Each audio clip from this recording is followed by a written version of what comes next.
Welcome to Dragonflower Gardens. Today we're in the kitchen.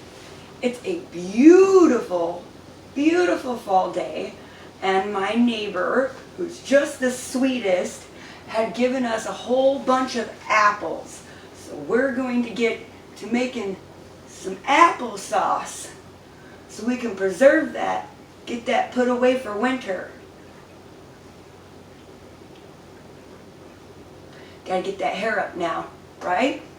All right, so we're ready. We're gonna wash up. We're gonna get after it today. We're going to water bath some applesauce. So we're gonna go ahead and start with a bowl or pan full of water. We're gonna add some citrus to it. In this case, I have a lime.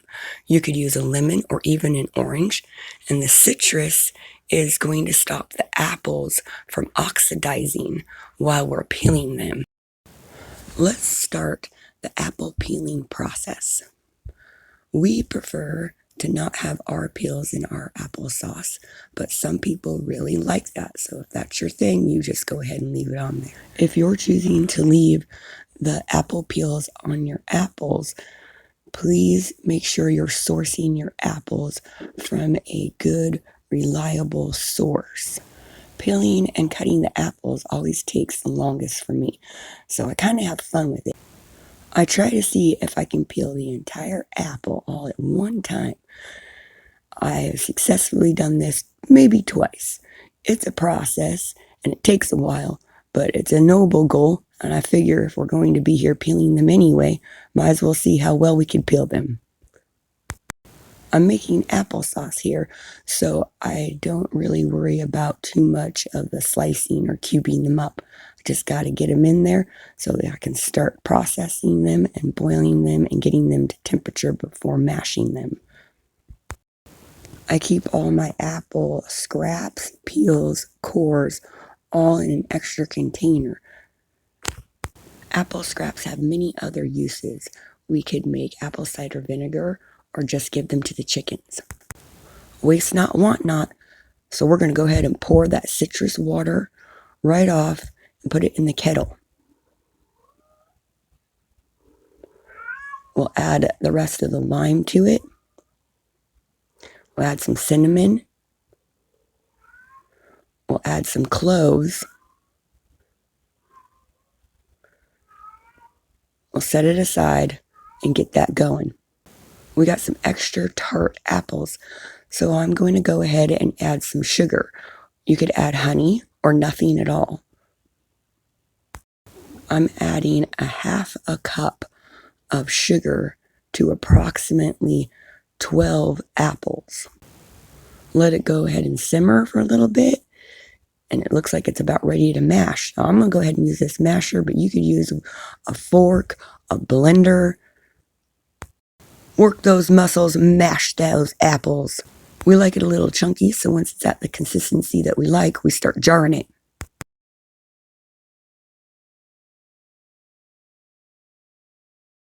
Our apple citrus tea is ready. Let's pour that. Oh, it's so hot. Look at it steaming. Oh, the color, it's so beautiful. It's got chunks of apple coming out. Oh, it smells so good right now. Look at those apple chunks. It's extremely hot, so we'll go ahead and set it to the side till it's ready to drink. Nothing wasted, quick and easy. Get some water on, medium, put our rings and our lids in it. Jars washed and clean, put it into the oven, keep it up temperature, we're hot packing. The water bath canner.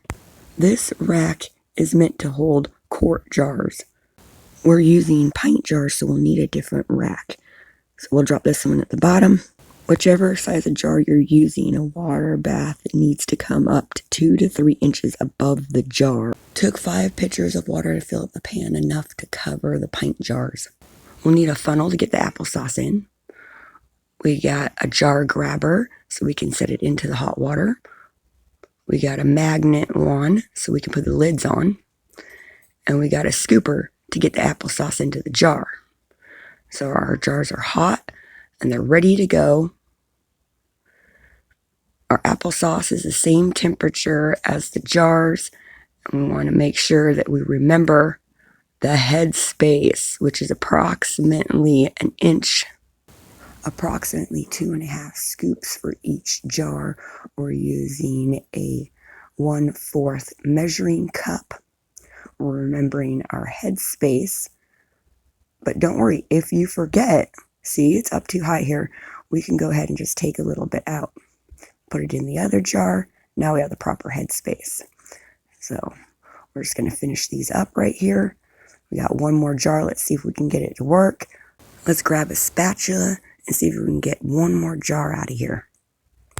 It filled exactly 5 jars. That's a thumbs up. Our lids and rings are ready to go. So let's clean the rim of our jars with some white vinegar.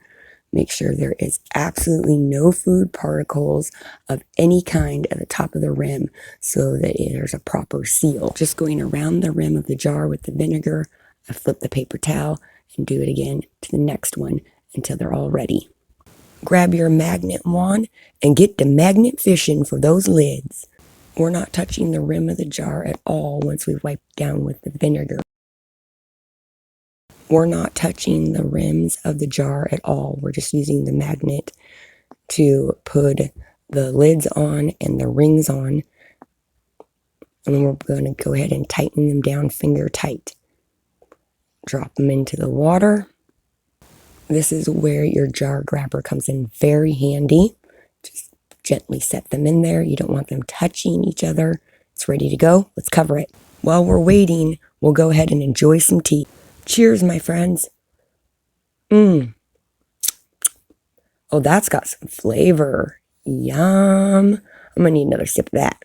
Hope you give this apple citrus tea a try. Roaring boil. Start the timer. 15 minutes for pint jars. Our 15 minutes are up. We waited for the water to cool down a bit. We're gonna take the pint jars out. 1 pint jar. Ah, ah, ah.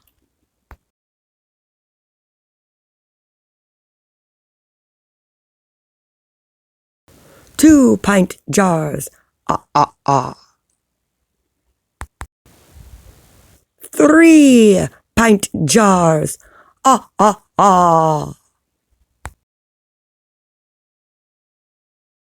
4 pint jars. Ah, ah, ah. 5 pint jars. 5. Ah, ah, ah. 5 successfully canned pint jars. We're listening to that iconic pop to make sure that all the jars are properly sealed. From the apple to a shelf-stable product that will keep your family fed during the winter.